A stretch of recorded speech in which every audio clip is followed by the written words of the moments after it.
Peut-on vraiment briser une forteresse aérienne que tous jugent invincible? Imaginez la région de Nikolaïev, une bulle blindée, bardée des technologies anti-aériennes les plus avancées du monde. Chaque centimètre du ciel est hérissé de missiles patriotes américains, de NASAMS norvégiens, d'Iris-T allemands, de Crotale français et de milliers de Stinger postés dans l'ombre. À l'intérieur, toutes ces armes fusionnent grâce au réseau Link-16, formant un organisme unique où chaque capteur, chaque radar, chaque missile réagit instantanément. Un dôme électronique, dit-on, où rien ne traverse sans être vu, traqué, détruit. Les stratèges de l'OTAN jurent, ce bouclier est impénétrable, aucune puissance ne peut l'ébranler sans payer le prix fort. Tant que ce bastion du Sud tient, toute contre-offensive occidentale serait vouée à l'échec ou coûterait des milliers de vies. Mais dans l'ombre, la Russie prépare une riposte. Pas de charge frontale, mais une opération patiente, chirurgicale, visant à démonter chaque maillon, à exploiter la moindre faille dissimulée dans l'engrenage. Car si ce mur tombe, tout l'équilibre de la guerre bascule. L'échec conduirait à une boucherie. La victoire ouvrirait la voie à l'hégémonie aérienne. Pourtant, derrière la confiance affichée, une faille grandit, invisible, mais bien réelle. Comment la trouver? Comment s'en servir? Pour comprendre comment une telle forteresse a pu être percée, il faut d'abord plonger au cœur de sa conception. Qui a bâti le bastion du Sud, et pourquoi paraissait-il invulnérable? Pourquoi le bastion du Sud paraissait-il imprenable? Pour le comprendre, il faut s'immerger dans l'ingénierie défensive la plus sophistiquée jamais vue dans la région de Nikolaïev. Cette forteresse, joyau technologique soutenu par l'OTAN, reposait sur 3 couches de défense, toutes synchronisées en temps réel pour former un rempart quasi impénétrable. La première ligne, celle de la longue portée, alignait des missiles patriotes américains de dernière génération. Leur priorité était de neutraliser avions, missiles balistiques et menaces à plus de 160 km, protégeant les centres stratégiques, états-majors et nœuds logistiques. Franchir ce rideau? Beaucoup jugeaient cela impossible sans y laisser des forces considérables. Au deuxième niveau, la défense moyenne entremêlait systèmes NASAMS norvégiens et Iris-T allemands. Ces dispositifs excellaient à abattre missiles de croisière, drones et appareils tactiques volant à moyenne altitude. Leur redondance assurait qu'aucune faille ne resterait béante si la ligne patriote venait à céder. Au sol, la troisième couche reposait sur des batteries mobiles, Crotale françaises, des Starstreak britanniques et sur des milliers de Stinger portatifs. Chaque unité était reliée à un réseau de données ultra sécurisé, capable de détecter et d'éliminer la moindre cible basse ou le plus petit drone en une fraction de seconde. Cette architecture ne vivait que par sa coordination numérique. Les centres de commandement, entièrement digitalisés, guidaient chaque action via un maillage de radars mobiles américains et suédois, opérant sans répit. Les données fusaient à la vitesse de la lumière, permettant une réaction quasi instantanée et une allocation optimale des feux. Le secret de cette forteresse? Une confiance absolue dans sa propre invulnérabilité, redondance totale, centralisation du renseignement et rapidité de réaction. Pour beaucoup, s'attaquer de front à ce dôme de fer relevait d'un suicide militaire. Aucun général ne concevait qu'une telle défense puisse être percée ou désorganisée. Mais derrière cette façade d'invincibilité se cachait un danger mortel. Sous-estimer la capacité d'adaptation de l'ennemi ou croire aveuglément en la technologie pouvait précipiter une défaite non seulement humiliante, mais aussi ruineuse en vies humaines et en ressources. L'histoire allait bientôt révéler que même le mythe le plus solide peut se fissurer. Pourtant, malgré toute cette puissance, une faille inattendue allait s'ouvrir. Et cette brèche n'allait pas venir d'une attaque frontale, mais d'une stratégie bien plus subtile. Et si la guerre ne commençait pas par des missiles, mais par des ondes et des ombres? Tout démarre dans l'invisible, bien avant le premier tir, quand chaque fragment du puzzle adverse doit être exposé sans éveiller le moindre soupçon. Au-dessus de la région de Nikolaïev, l'ennemi se croit invincible. Pourtant, des avions russes A-50 et IL-20 rôdent discrètement. Leurs radômes géants captent chaque pulsation du réseau adverse, interceptent les signaux radars, dissèquent les communications, observe les flux entre postes de commandement et batteries. Toujours hors de portée, ils collectent sans relâche, comme des prédateurs silencieux. Jour après jour, une cartographie numérique détaillée prend vie. Sur les écrans du centre d'analyse, chaque radar, chaque batterie anti-aérienne, tous les centres névralgiques émergent. Les connexions internes, les protocoles de données, les cycles de veille et de repos. Tout est documenté, pixel par pixel, révélant même les angles morts les mieux gardés. Mais la certitude ne se construit pas sur des signaux seuls. Au sol, des agents infiltrés prennent le relais. Leur mission: confirmer les données, observer les mouvements des véhicules, localiser chaque site masqué, chaque radar mobile. Ils suivent les horaires, percent les routines, photographient en secret les installations temporaires, parfois à quelques mètres seulement des soldats ennemis. Ce travail d'orfèvre ne cherche pas à ouvrir une brèche de force, mais à préparer l'impossible, une frappe chirurgicale. L'objectif n'est pas la destruction totale, mais l'anéantissement fulgurant, en quelques minutes, des points critiques qui soutiennent tout l'édifice. Ce n'est pas l'assaut massif, mais la discrétion, la précision, la certitude d'agir sans déclencher d'alerte prématurée. La tension reste extrême à chaque instant. Rater un élément, négliger un radar camouflé ou provoquer la moindre alarme, c'est offrir à l'ennemi le temps de se réorganiser, condamner l'opération à l'échec et exposer les forces à des pertes inacceptables. Tout dépend de la perfection de ce renseignement invisible, de la capacité à voir sans jamais être vu. Lorsque la carte de l'adversaire est enfin complète, chaque connexion révélée, chaque faille repérée, l'heure du choc approche. Désormais, l'initiative appartient à ceux qui savent tout frapper.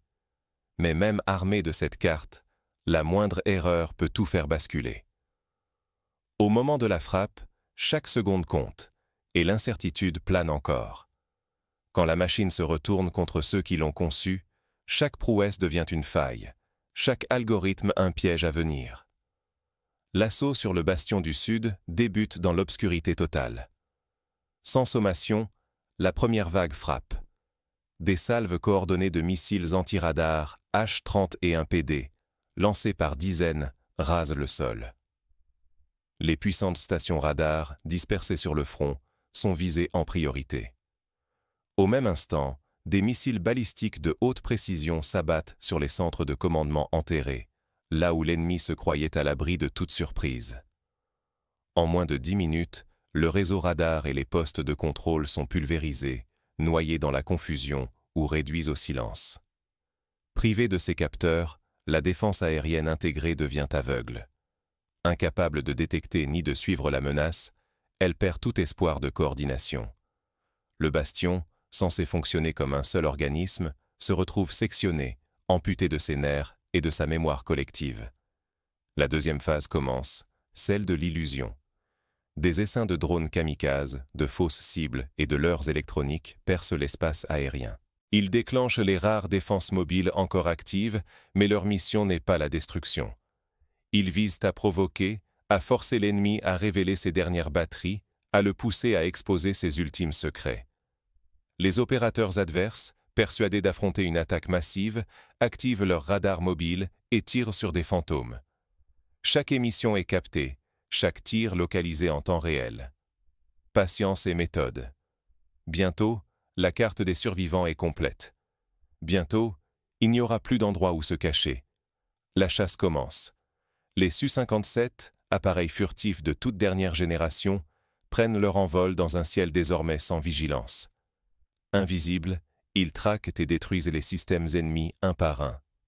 Chaque attaque est guidée par le renseignement accumulé. Aucune perte, aucun risque inutile. La peur change de camp. À mesure que les défenses s'écroulent, la phase baptisée « pluie de fonte » s'abat. Les bombardiers larguent des centaines de bombes planantes FAP-500 et FAP-1500 sur les infrastructures vitales, pistes, dépôts, nœuds de communication. Le bastion du Sud, autrefois forteresse, devient champ de ruines, zone après zone, sous la tempête de métal intelligent. La mission n'est pas terminée tant qu'une résistance subsiste. Hélicoptères d'attaque et drones rôdeurs interviennent alors pour éradiquer les derniers foyers d'opposition. Grâce à des leurres, au brouillage actif et à des frappes ultra précises, ils traquent les survivants cachés dans les décombres, empêchant toute reformation de la défense. Derrière l'apparente fulgurance, chaque geste vise à éviter le piège d'une riposte surprise. Un seul échec, un leurre démasqué, une batterie patiente, pourrait inverser la dynamique, transformer les assaillants en proies piégées. Ainsi, le bastion du Sud s'effondre, non par la force brute, mais par l'art de la désarticulation. La supériorité technologique, si fièrement affichée, devient son talon d'Achille. La suprématie aérienne paraît acquise, mais derrière la victoire apparente, une question demeure. Combien de temps cette supériorité peut-elle durer avant que l'adversaire ne s'adapte? L'équilibre stratégique, lui, vacille déjà. Que reste-t-il d'une armée moderne quand elle perd ses yeux et son bouclier? Au-dessus de Nikolaïev, l'espace aérien est désormais verrouillé. Drones, avions de reconnaissance et chasseurs russes patrouillent sans opposition. Ils quadrillent le ciel jour et nuit, surveillent chaque déplacement, frappent avec une précision redoutable et appuient directement leurs troupes au sol. Pour l'adversaire, il n'existe plus de sanctuaire. Regroupement, tentative de manœuvre, tout est aussitôt détecté, aussitôt neutralisé. La moindre initiative devient risquée. Chaque position peut être ciblée en quelques instants. Privé de radars et de systèmes de guidage, le commandement ennemi devient aveugle et sourd.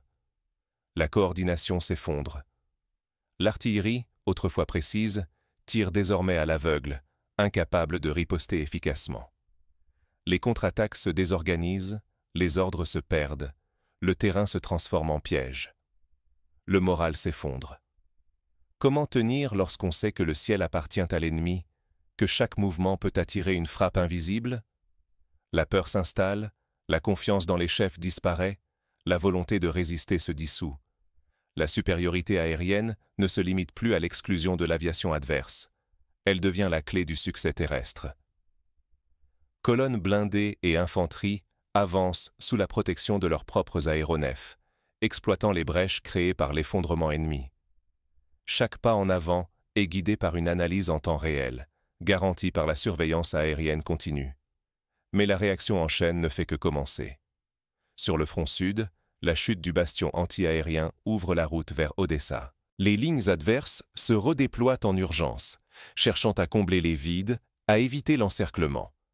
Chaque secteur privé de couverture devient vulnérable à son tour. Perdre le ciel, c'est perdre l'initiative. Sans yeux, sans bouclier, une armée n'est plus qu'une cible désorientée. La supériorité technologique s'écroule dès lors qu'elle n'est plus protégée, ni reliée. Mais comment une telle domination technologique a-t-elle été rendue possible?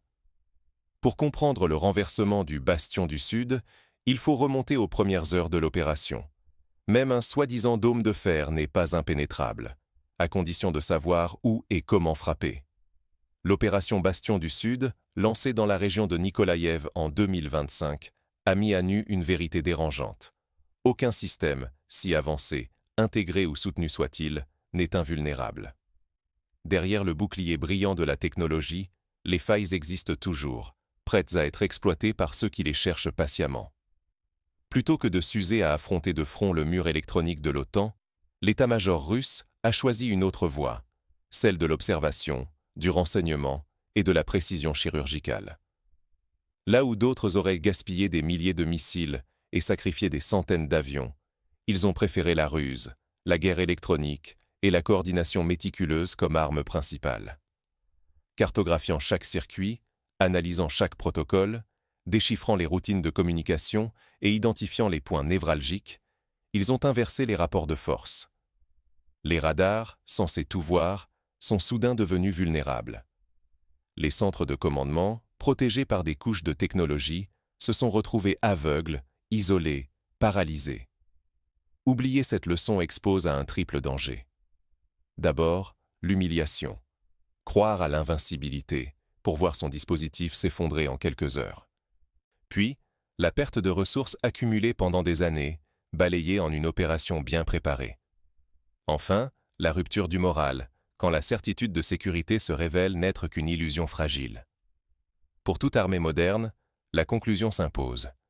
La suprématie ne vient pas du nombre ou de la sophistication des équipements, mais de la maîtrise de l'information, de l'agilité tactique et de la capacité à s'adapter plus vite que l'ennemi. Ceux qui n'assimilent pas ces défaites sont condamnés à les revivre, encore et encore, sous des formes toujours plus coûteuses. La vulnérabilité des systèmes complexes n'est pas un accident, mais leur essence même. Plus un réseau est sophistiqué, plus il offre de surfaces d'attaque, d'interconnexions à surveiller, de points de rupture cachés. C'est là que la créativité, la ruse et la compréhension profonde du champ de bataille font la différence. En définitive, la bataille pour le ciel de Nikolaïev n'a pas seulement bouleversé l'équilibre local, elle a rappelé à tous une leçon universelle. Dans la guerre, comme dans toute compétition humaine, l'innovation et l'adaptabilité surpassent toujours la routine et la suffisance. À l'ère des conflits hyperconnectés, il n'existe pas de forteresse imprenable, seulement des systèmes dont les failles n'ont pas encore été découvertes. Pour mieux comprendre la puissance d'une telle défense intégrée, il faut se rappeler l'exemple de la ligne Maginot pendant la Seconde Guerre mondiale. Construite par la France pour se prémunir contre l'invasion allemande, elle était considérée comme infranchissable.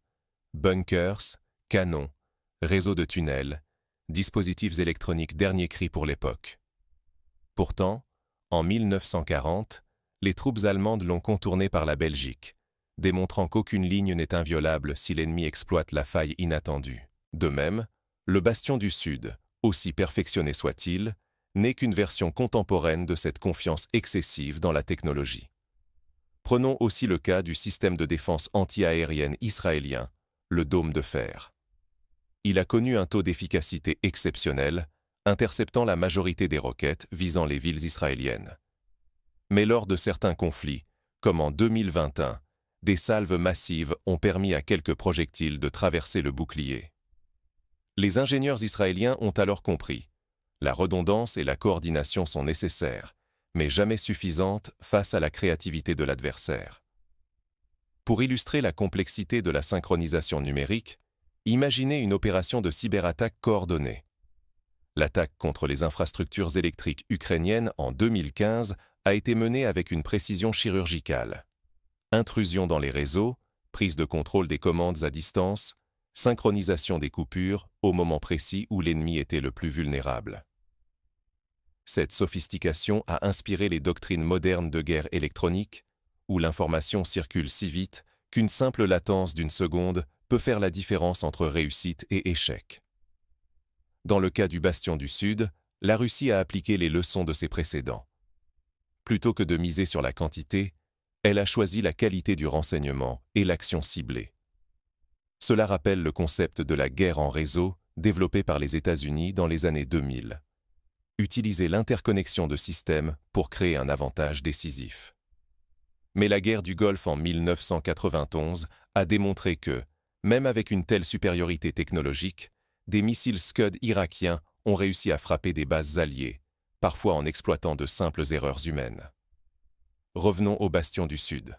Pour analyser concrètement une faille, imaginons un scénario. Un radar mobile Patriot, essentiel pour couvrir une zone critique, tombe en panne pour maintenance. Cette fenêtre, même de quelques minutes, ouvre un passage dans le dôme. Un drone de reconnaissance repère ce moment. En un clin d'œil, l'information remonte à l'état-major qui envoie un essaim de drones kamikazes. Le radar de remplacement, fraîchement activé, n'a pas le temps de s'intégrer au réseau. Il est détruit avant d'avoir pu transmettre la première détection. Ce n'est pas un hasard, mais la conséquence d'une observation constante, d'une patience froide et d'une capacité à exploiter la moindre défaillance. Pour anticiper et exploiter de telles failles, chaque armée doit mettre en place un protocole d'amélioration continue. Premièrement, cartographier en permanence ses propres vulnérabilités, comme le font les hackers éthiques dans le monde du cyber. Cela passe par des exercices réguliers de simulation d'attaque, où des équipes rouges tentent de percer les défenses. Deuxièmement, intégrer les retours d'expérience de chaque opération, même mineure. Après chaque attaque de drone ou de missile, analyser non seulement ce qui a fonctionné, mais surtout ce qui aurait pu mal tourner si l'ennemi avait agi différemment. Troisièmement, favoriser la décentralisation des prises de décision. Trop d'armées modernes restent prisonnières d'une structure pyramidale. Chaque ordre doit remonter à l'état-major. Chaque action attend une validation. Or, dans un environnement hyper connecté et changeant, la réactivité passe par la délégation de l'initiative aux unités de terrain. Quatrièmement, investir dans la guerre cognitive, former les soldats à la tromperie, à la désinformation, à l'exploitation des biais psychologiques adverses. Par exemple, lors de la bataille de Koursk en 1943, les Soviétiques ont multiplié les fausses positions d'artillerie et les leurs, forçant les Allemands à disperser leurs frappes. Cette technique trouve aujourd'hui une nouvelle vie avec les leurres électroniques et les hologrammes tactiques. Cinquièmement, renforcer la résilience des réseaux. Il s'agit de multiplier les canaux de communication, de créer des routes de secours numériques, d'anticiper la perte de tel ou tel nœud sans que l'ensemble du système ne s'effondre. C'est le principe du réseau maillé, où chaque point est à la fois émetteur et relais, rendant la coupure totale quasi impossible. Dans le bastion du Sud, la destruction des centres de commandement a provoqué un effet domino. Mais que se serait-il passé si chaque batterie avait pu continuer à opérer de façon autonome, même en mode dégradé? L'issue aurait pu être différente, ou du moins plus coûteuse pour l'assaillant. Les parallèles historiques abondent. La bataille de Midway, en 1942, fut gagnée par les Américains grâce au décryptage du code japonais. L'information, plus que les torpilles ou les avions, a été l'arme décisive. De même, la cyberguerre moderne fait de l'espionnage numérique une priorité absolue. Chaque capteur, chaque relais radio, chaque caméra peut devenir une porte d'entrée pour l'ennemi. Prenons un autre exemple concret. La guerre du Haut-Karabagh en 2020. Les drones turcs Bayraktar ont anéanti des colonnes blindées arméniennes, non pas parce que ces dernières étaient faibles, mais parce que leur système de défense anti-aérienne n'était pas suffisamment interconnecté ou mobile.